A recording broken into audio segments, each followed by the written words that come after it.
लेकिन माहौल ऐसा था कि वो दूसरी चप्पल निकालने के लिए वहां रुकने की उसकी हिम्मत नहीं हुई।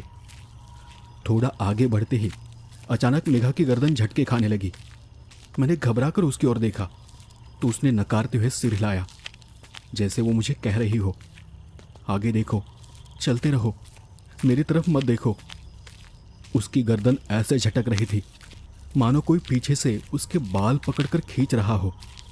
बहुत ही अजीब एहसास हो रहा था। मन में यही चल रहा था कि अगर मैंने पीछे मुड़कर देखा या उस शक्ति का सामना किया तो पता नहीं आगे क्या होगा। और डर के मारे मैंने कुछ भी करने का विचार छोड़ दिया। किसी तरह हम बिल्डिंग के कंपाउंड में पहुंचे। वहां पहुंचते ही सब कुछ रुक गया। वो दूसरा नींबू भी कहाँ गिर गया हमें पता ही नहीं चला और हम दोनों दौड़ते हुए लिफ्ट में चढ़ गए। तब तक मेघा का साहस टूट चुका था। लिफ्ट में जाते ही वो एकदम से नीचे बैठ गई। उसका पूरा शरीर जोर जोर से थरथरा रहा था और वो जोर जोर से रो रही थी। उसकी हालत देख मेरी आंखों में भी आंसू आ गए, क्योंकि तब मुझे एहसास हुआ इतना सब होते हुए भी मैं उसके लिए कुछ भी नहीं कर पाया। ऊपर पहुंचकर वो सीधे अपने कमरे में चली गई और अंदर जाकर उसने दरवाजा बंद कर लिया। फिर मैंने उन माताजी को चौराहे पर घटी वो सारी घटना बता दी। उन्होंने भी हाथ जोड़कर उनके भगवान को आवाहन किया, उनकी प्रार्थना की और फिर मुझे कहा, यह मेरी क्षमता से बाहर की बात है, इसे किसी और को ही दिखाना पड़ेगा।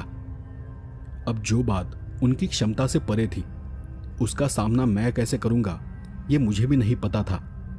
मेरे पास इसका कोई जवाब नहीं था। माताजी चली गई और जाते जाते उन्होंने सिर्फ इतना कहा, मेघा का ख्याल रखना।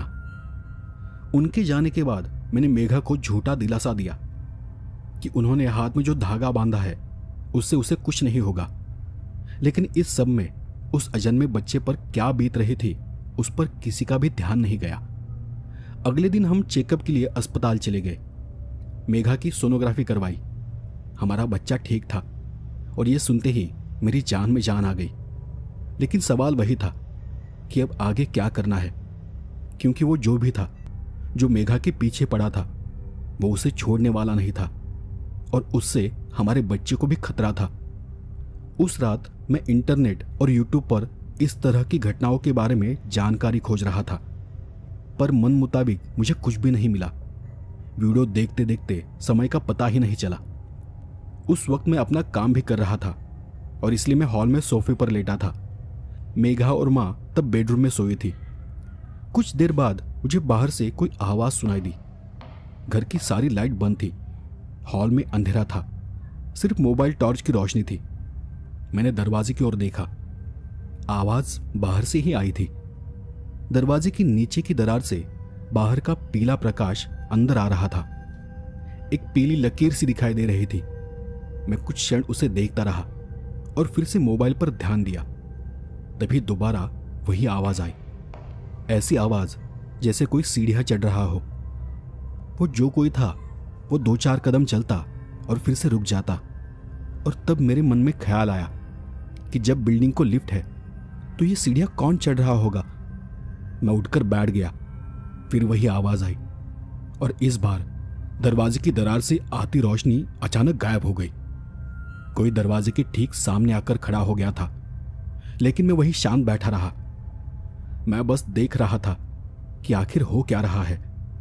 सोच रहा था कि कहीं वॉचमैन तो नहीं। और तभी मुझे चूड़ियों की खनक सुनाई दी। आवाज इतनी साफ थी कि मेरा पूरा शरीर कांप उठा। अंग अंग सिहर गया, रोंगटे खड़े हो गए। इतनी रात को कौन औरत दरवाजे पर आकर खड़ी हो सकती है। मैं दबे पांव दरवाजे के पास चला गया और वहीं रखी दराज से हथौड़ा निकालकर हाथ में कसकर पकड़ लिया। फिर धीरे से झिर्री से बाहर देखा। दरवाजे के बाहर एक औरत खड़ी थी, दरवाजे की ओर पीठ किए हुए। कौन है ये औरत? ये सोचकर ही मेरा दिल जोर जोर से धड़कने लगा। लेकिन अगले ही पल वो औरत अचानक घूम गई और उसका चेहरा सीधे झिर्री के पास आ गया। वो इतनी तेजी से मुड़ी थी जैसे वो तुरंत अंदर घुस जाएगी। मैं डर कर पीछे हट गया। जब मैं दोबारा देखने गया तो उसकी एक बड़ी सी आंख उसी झिर्री में फिट होकर मुझ पर टिकी हुई थी, जैसे उसे अंदर का सब कुछ साफ दिखाई दे रहा हो। मैं वही जोर से चिल्लाया, कौन है, कौन है? और तभी वो औरत अचानक किनारे हो गई। मैं वही एकटक झिर्री से देखता रहा। काफी देर तक देखते रहने के बाद भी वहां कोई भी हलचल नहीं हुई। बाहर अब सिर्फ पीले पीले बल्ब की धुंधली रोशनी थी। और तभी अचानक मेरे कानों में एक ठंडी सी आवाज पड़ी, हे बाला, इकडे बघ। मैं झटके से साइड में हो गया। वो आवाज इतनी करीब से आई थी जैसे कोई मेरे पीछे, बिल्कुल मेरे पीछे खड़ा हो। लेकिन पीछे मुड़कर देखा तो अब वहां कोई नहीं था। उसी वक्त दरवाजे के बाहर से एक अजीब हंसने की आवाज सुनाई दी। बाप रे, आखिर हमारे पीछे ये क्या पड़ा है? लेकिन मैंने हिम्मत की। मैंने सोचा कि अब डरने से काम नहीं चलेगा। मैंने खुद को संभाला और अचानक दरवाजा खोल दिया। मैं जोर से चिल्लाया, कौन है, कौन है वहां? निकल जाओ यहां से, नहीं तो तुम्हारा सर फोड़ दूंगा। साथ में मैंने 2-4 गालियां भी सुना डाली। लेकिन आश्चर्य की बात यह थी कि बाहर तब कोई भी नहीं था। पूरा पैसेज खाली पड़ा था। पता नहीं मेरे चिल्लाने का वहां कुछ असर हुआ भी या नहीं, लेकिन अगले ही पल अंदर से मेघा की चीख सुनाई दी। वो चीखते हुए रो रही थी, चिल्ला रही थी,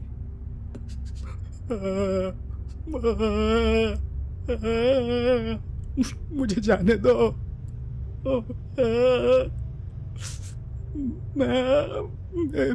मेरा बच्चा मैं नहीं दूंगी,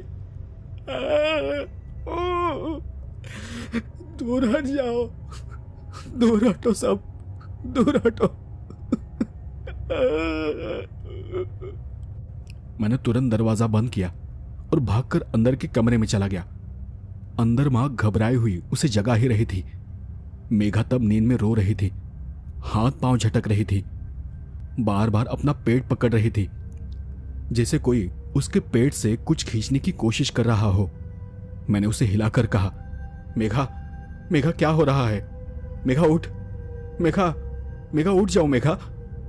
मेघा ने आंखें तो खोली, मगर उसकी आंखों में आंसू थे, जैसे उसके साथ कुछ बहुत बुरा घटा हो और उसके लिए वो कोई सपना ना हो। रोते हुए ही वो कहने लगी, उमेश, वो औरत फिर आई थी और इस बार वो अकेली नहीं थी, कुछ और भी था उसके साथ। वो औरत वहां कोने में खड़ी होकर मुझ पर कोई मंत्र फेंक रही थी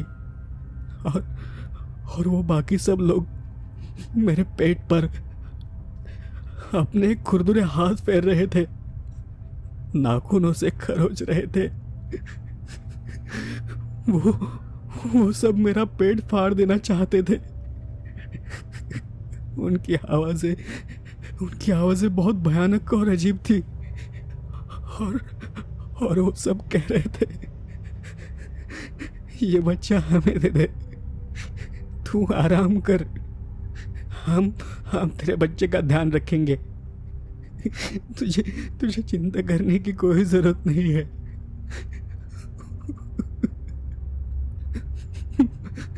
मैं जब उनकी तरफ देखती थी तो उनके चेहरे ही नहीं थे। पूरा शरीर काला काला धुएं जैसा था, लेकिन भारी था। और उमेश वो सब मेरा बच्चा चाहते थे। उमेश।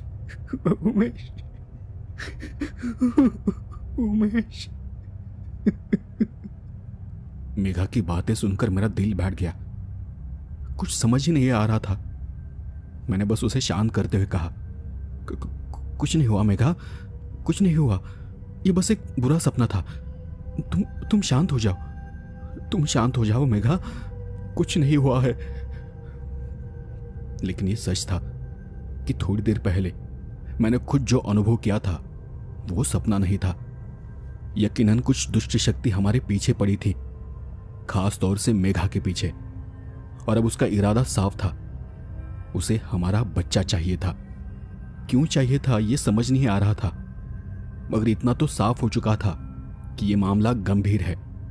मैंने मेघा को किसी तरह समझाकर शांत किया और मैं उसके पास ही बैठा रहा। रात भर मैं और मेरी माँ ने उसकी देखभाल की। दूसरे दिन मैंने दफ्तर से छुट्टी ले ली। अब कुछ भी हो, मुझे उस बुरी शक्ति का इलाज करवाना ही था। मैंने अपने कुछ भरोसेमंद लोगों से फोन पर बात की और पूछा कि कहीं कोई जानकार है क्या। किसी ने मुझे कुछ मंत्र बताए, किसी ने किसी जगह जाने की सलाह दी। ज्यादातर लोगों को कुछ पता ही नहीं था, लेकिन 2-3 लोगों से मैंने एक नाम बार बार सुना। वो था दत्तोबा कराल। मैंने तुरंत उनके बारे में जानकारी ली। पता चला कि वो कोल्हापुर के पास कहीं रहते हैं, लेकिन उनसे फोन पर बात करना संभव नहीं था क्योंकि किसी के भी पास उनका नंबर ही नहीं था। अब ऐसी हालत में मेघा को छोड़कर जाना मेरे लिए मुमकिन नहीं था और वो खुद भी कहीं जाने को तैयार नहीं थी। उसे सफर करने से डर लग रहा था क्योंकि उसे लगता था कि सफर में उसके साथ कुछ बुरा हो जाएगा। आखिरकार मैंने अपने दफ्तर के एक दोस्त को फोन किया और उसे इस बारे में बताया क्योंकि वो वही कोल्हापुर के आसपास का कहीं रहने वाला था। उसने तुरंत अपने गांव फोन किया और दत्तोबा कराल तक हमारा संदेशा पहुंचाया। उसका भाई उन्हें ढूंढते ढूंढते उनके घर तक जा पहुंचा और फिर उसी ने फोन पर मेरी दत्तोबा कराल से बात करवा दी। मैंने फोन पर उन्हें अब तक की सारी घटना बताई। उन्होंने शांति से सब कुछ सुना और फिर बोले, सब ठीक है, लेकिन अभी तुरंत कुछ नहीं हो सकता। 15 दिन इंतजार करना होगा। उस दिन पिठोरी अमावस्या थी और अमावस्या पर ऐसी दुष्ट शक्तियां ज्यादा सक्रिय हो जाती है। अब ये कुछ नहीं करेंगी, सिर्फ डराएंगी, लेकिन नुकसान नहीं पहुंचाएंगी। आने वाली पूर्णिमा के बाद महालयारंभ होगा और तब मैं आऊंगा और उपाय करूंगा। तुम बस मुझे अपना पता दे दो।